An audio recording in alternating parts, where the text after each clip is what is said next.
안녕하세요. 바이블 클라우드의 조진영 목사입니다.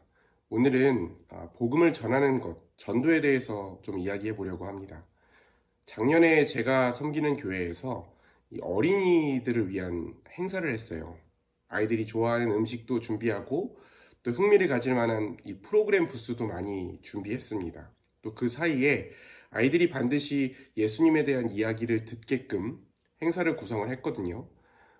오전 10시부터 오후 4시까지 하루 행사를 했는데 이름과 연락처를 적고 등록한 아이들이 거의 200명이 됐어요.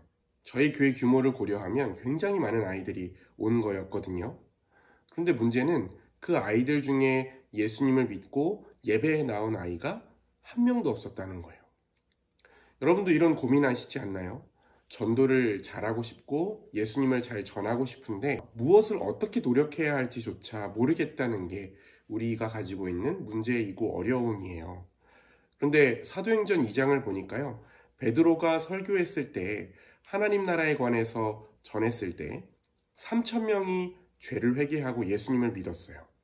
엄청나게 효과적으로 복음을 전한 거죠. 오늘은 이 베드로의 설교를 한번 살펴보면서 어떻게 하면 우리가 효과적으로 전도할 수 있을지, 복음을 전할 수 있을지, 우리가 무엇을 노력하면 좋을지 한번 이야기해 보려고 합니다. 여러분, 베드로의 설교를 들은 사람들은요, 유대인이었어요. 유대인들은 구약 성경을 아주 잘 알고 하나님의 말씀으로 믿는 사람들이잖아요.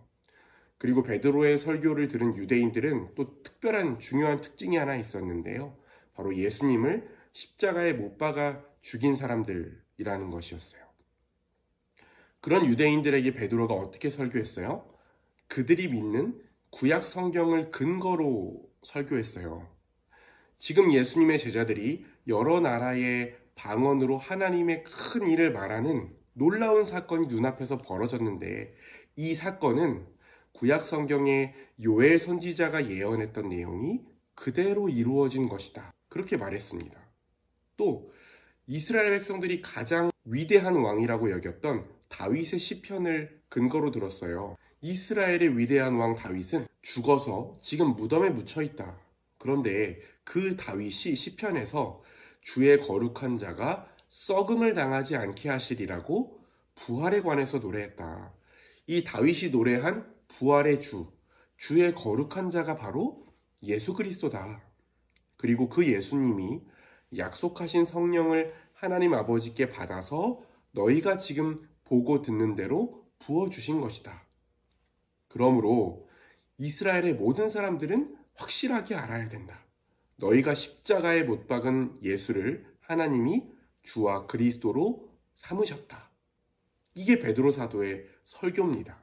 이 말을 들은 사람들, 예수님을 십자가에 못 박아 죽인 유대인들의 반응이 어땠어요? 형제들아, 우리가 어찌할꼬 그랬어요. 그리고 그렇게 이야기했을 때 그들이 해야 할 일을 베드로 사도가 구체적으로 말했습니다. 너희가 각각 회개하여 예수 그리스도의 이름으로 세례를 받고 죄의 용서를 받아라. 그러면 성령을 선물로 받을 것이다. 그렇게 얘기했습니다.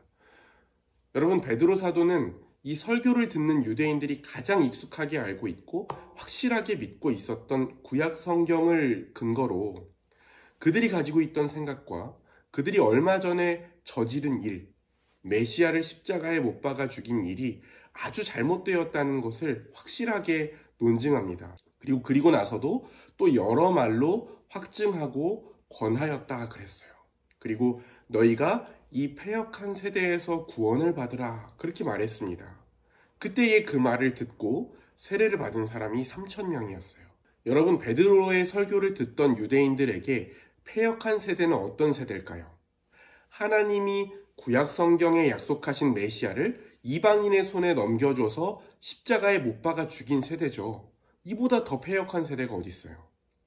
그런데요, 우리의 믿지 않는 가족들이나 직장 동료나 우리가 전도를 하러 길거리에 나갔다가 만난 사람들에게 지금 베드로 사도가 살아 돌아와서 똑같이 설교한다면 그 사람들이 그 말을 듣고 형제들아 어찌할꼬 이렇게 대답할까요? 아마 아닐 거예요. 아니 아저씨, 그게 도대체 무슨 얘기예요? 내가 다윗은 어디서 들어본 것 같은데 요엘은 누구예요? 그렇게 말하겠죠. 그래서 우리는요, 이 세대에서 우리가 지금 살아가고 있는 이 세대에서 일어나는 일들을 아주 관심 있게 살펴봐야 돼요.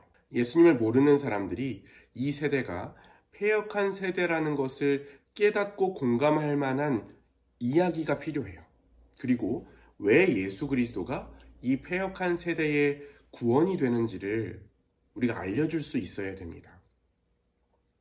나는 구원받았고 천국 가니까 굳이 세상의 다른 일들 신경 쓸 필요 없고 교회 잘 다니고 성경 잘 배우고 신앙생활만 잘하면 되지 라고 생각할 수 있지만 그렇지 않다는 것이죠.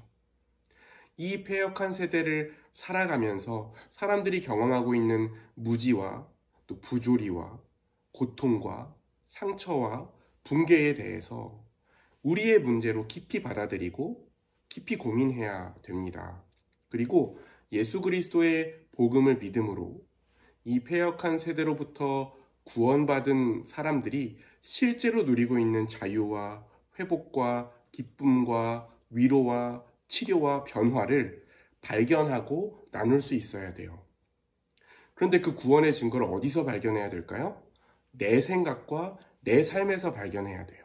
물론 남의 이야기를 가지고 복음을 전할 수도 있겠지만 우리가 복음을 전하려는 우리 주변 사람들에게는 우리 자신의 이야기가 가장 강력한 증거가 되지 않겠어요? 그 살아있는 복음, 예수님을 모르는 사람들이 가지고 있는 그 세계관을 뒤엎고 이 패역한 세대로부터 그들을 구원할 복음을 기다리고 있는 사람들에게 전할 말을 우리가 준비해야 된다는 것이죠.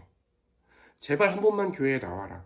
제발 한 번만 예배에 나와라. 사정하는 것이 아니라 우리의 말을 듣는 사람들이 형제들아 우리가 어떻게 하면 좋겠는가?